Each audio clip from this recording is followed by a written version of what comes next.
Welcome to the Invite Health podcast, where our degreed healthcare professionals are excited to offer you the most important health and wellness information you need to make informed choices about your health. You can learn more about the products discussed in each of these episodes and all that Invite Health has to offer at www.invitehealth.com/podcast. First-time customers can use promo code podcast at checkout for an additional 15% off your first purchase. Let's get started. If you are a regular vitamin and supplement user, you have probably run across someone in your life, whether it's a family member or a coworker or a friend that says, "Oh, supplements, vitamins, oh, you don't need those. You just have to eat healthy," or "You need to be very careful because that's not regulated by the FDA." And, supplements can appear on the shelf without having to prove if they offer any type of a benefit.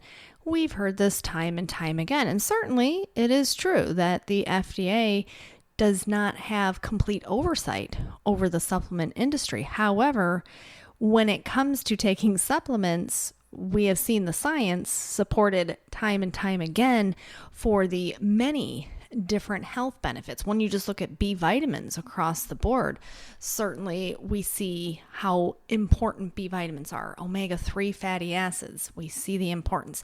The issue is that for traditional mainstream medicine, they still are way behind the times. And until the pharmaceutical companies catch up with that and say, okay, yes, we've now made a prescription B vitamin, or we've made a prescription fish oil, most doctors still are incredibly dismissive, which makes that as a societal issue overall. Because if you go to your doctor and you say, "Oh, hey, I'm taking a multivitamin," likely they may not balk at it, but they may say, "Oh, you don't need that, just eat healthy." But you probably don't even realize that your doctor has absolutely no formal training when it comes to nutrition. I can say this with 100% certainty, being that I myself went to medical school. And I know that across this entire country, there is not one single school that actually puts into their curriculum even the bare minimum amount, which is only 20 hours. 20 hours of all of the medical training, 20 hours of nutrition training, and doctors do not even receive that bare minimum. And we know that the Journal of the American College of Cardiology did an assessment, and they found that the most commonly used supplements include multivitamins, vitamin D, calcium, and vitamin C. And in their opinion, well, these didn't seem to have any type of a protection to cardiovascular disease, so what's the point? And that is certainly a very narrow, focused way of looking at supplements, and I think that their information that they put out is very haphazardly, and I certainly disagree with that, because we also know that the American Heart Association looks at the role of different vitamins and minerals and proper dietary intake of these nutrients. And if people are not getting adequate magnesium, for example, well, of course that can play a role in the exacerbation of blood pressure and cardiovascular disease. And so even at the bare minimum, if someone is taking a multivitamin that contains magnesium, at least they're getting some coverage. Certainly we know vitamin D has been implicated in things such as cardiac arrhythmias, as well as hypertension. So if someone does not have adequate vitamin D, then it would be advantageous to be utilizing vitamin D supplementation. But this is kind of like that ongoing cycle where until traditional medicine catches up, we will continue to struggle with this ongoing debate. But let's just talk about the reality. When people may question you and say, that's not FDA regulated. Well, we know that the Food and Drug Administration is the regulatory board who approves prescription medications. Now, let me just give you the actual facts. So this is the actual facts when it comes to those drugs, quote unquote, safe drugs that are out there. And we know that in just 1 year, there's close to 2 million hospitalizations because of misprescribing, overdosing, self-prescribing when it comes to medications. We know that there are another 840,000 patients who are hospitalized are given drugs that cause serious adverse reactions. So it's like almost another million people who get adverse reactions. And we also know that in total, those who get an adverse reaction but are not actually hospitalized, there's another close to 3 million. And in total, roughly 130,000 people annually die from prescription medications. Now, where am I getting this information from? Well, this information is coming from Harvard University Center for Ethics and talking about the major health risk and prescription medications. So we know that time and time again, we see that in this country, there is just this steady pipeline of new drugs that come out, and the enormous amount of money, the billions spent on drugs being marketed and brought to patients in this country is astronomical. Now, we don't see the same in other countries, but certainly here in the United States, we do see this. So we go back to the FDA, which financially the FDA is basically an extension of the pharmaceutical industry, and they are playing a major role in expanding those markets for more people to take drugs. And then you have the people who say, well, you can't take a multivitamin because, well, number one, it's unnecessary. Number two, it's not regulated by the FDA. Well, with my science and medical background, I default to the actual science. And I recognize where Americans are lacking when it comes to nutrition, when it comes to proper dietary intake. We can look at the rate of chronic diseases in this country, and it is always going to come down to poor dietary intake and lacking of key nutrients. Now, you'll have a lot of doctors that say, oh yeah, but I looked and they don't have, a significant vitamin deficiency.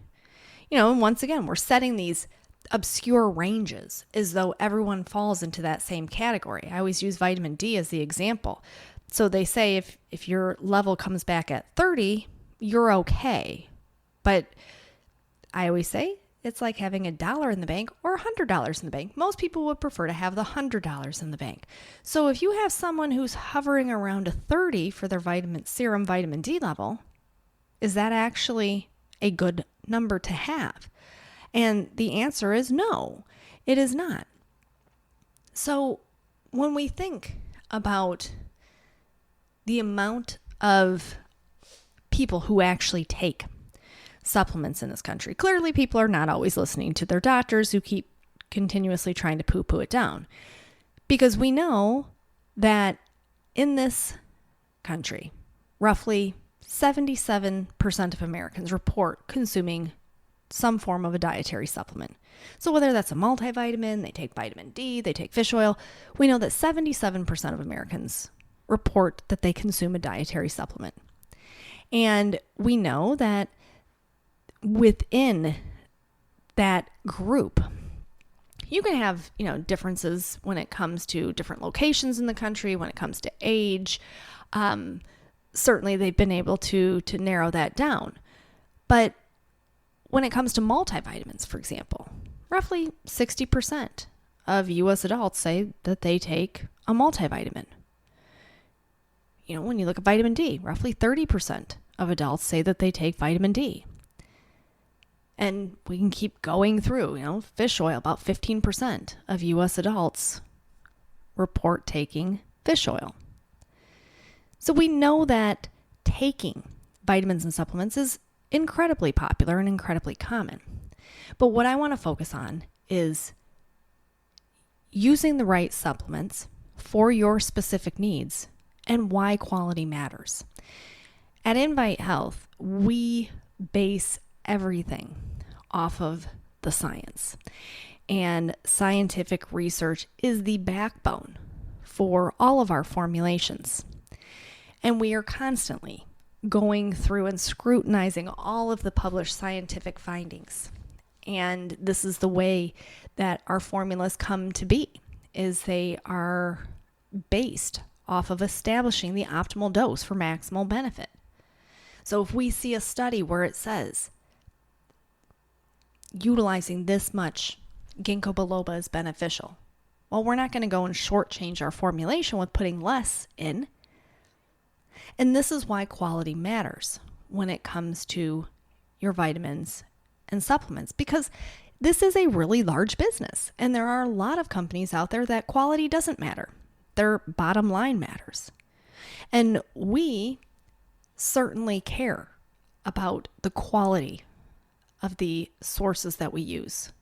And we go through stringent testing, CGMP guidelines. We follow the same guidelines that are set out by the FDA for the regulation of the manufacturing of pharmaceutical agents. We follow those same guidelines because we care. And we want to make sure that what we are putting out is going to replicate what we have seen in the scientific research, which is why we have a certificate of analysis. So you can be sure that what is promised on the label is actually in the bottle.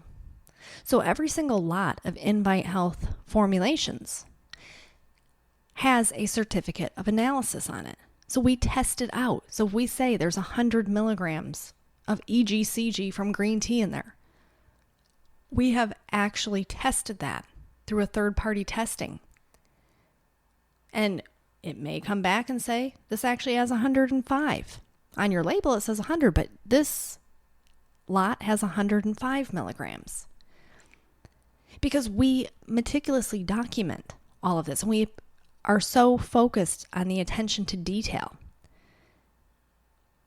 We take our customers' health into our concern with every single step that we take.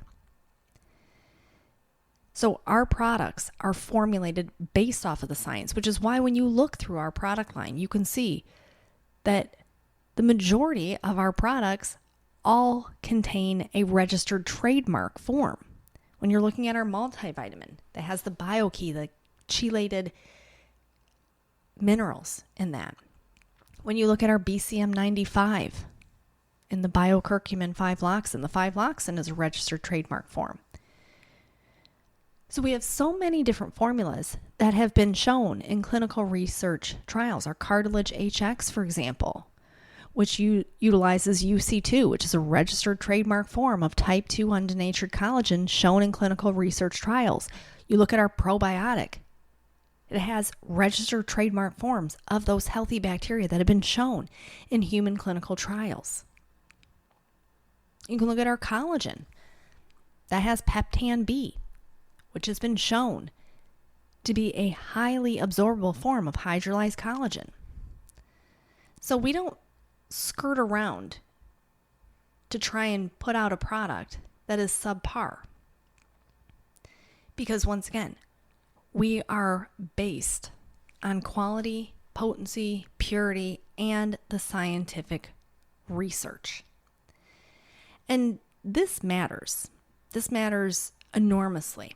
I remember many years ago, I had a conversation with a GI doctor who, for whatever reason, he's a GI doctor, but he seemed to believe in his mind that the microbiome was nonsense and no one needed to take a probiotic. Why would you take a probiotic? And keep in mind, he was a GI specialist. So his area of expertise is the gastrointestinal tract. And we know that 70% of our immune system, at minimum, is located in the GI. And what supports that is our own individualized microbiome, all of those different bacteria that make up our intestines. And I would talk to him about probiotics and why it's important to maintain healthy symbiosis amongst all those bacteria to optimize our immune system and to help to regulate inflammation in the body. And he was very dismissive to that until one day he found out about this new company that came out with a probiotic, which was a subpar quality, but he became a believer in it, which was interesting because it once again, it comes down to quality. But at least he was starting to see the light. And at the end of the day, sometimes it's those baby steps that we just have to take. Now, when it comes to why our formulations are so much different, it comes down to, like I said, our stringent approach in terms of looking at the science, understanding the science, analyzing that, sourcing the highest quality, best purity nutrients out there, and then partnering up with the manufacturers that follow those stringent quality assurance guidelines, and then to test it at the end. So you know that what you are using from Invite Health is truly the best. And there are many companies out there, and we understand that. And one of the reasons why we put in that effort to explain to you about our formulations and talk about the science behind these different nutrients is so that reaffirms to you why our products are at this level of superiority that other companies just can't reach. So I wanted to just kind of give you that brief overview of quality, potency, purity, certificate of analysis, making sure that what you're using is of the best that you can actually get. And you know that when you're using our formulations, that is exactly what you are getting. So that is all that I have for you for today. I just want to thank you so much for tuning into the Invite Health podcast. You can find all of our episodes for free wherever you listen to podcasts or by visiting invitehealth.com/podcast. Now, do make sure that you subscribe and you leave us a review. You can follow us on Facebook, Twitter, and Instagram at Invite Health, and we will see you next time for another episode of the Invite Health podcast.